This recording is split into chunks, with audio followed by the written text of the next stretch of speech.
అన్నయ్యని బ్రహ్మ పడుతున్నారు. వీళ్ళందరినీ చంపడానికి వచ్చానని వీళ్ళకి తెలియదా? వాళ్ళ అన్నయ్యని చంపడానికి వచ్చానని వీళ్ళకి తెలియదా? చూస్తారా మీరు? అన్నయ్య ఎల్లో షర్ట్ వేసుకుని వచ్చా బాబీ ఇదేంటి ఈ టెస్ట్ వచ్చామంటుంది. అయితే ఆవిడ ఇందాక స్నానం చేయలేదు.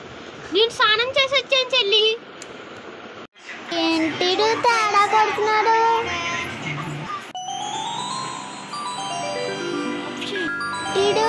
ఇందాకేమో ఏంటి ఎల్లో షర్ట్ వేసుకొని వచ్చాడు, మళ్ళీ ఇప్పుడేమో రెడ్ షర్ట్ రెడ్ షర్ట్ వేసుకున్నది నేను ఇందాక నుంచి రెడ్ కలర్ షర్ట్ తోనే వేసుకోని అన్నాను.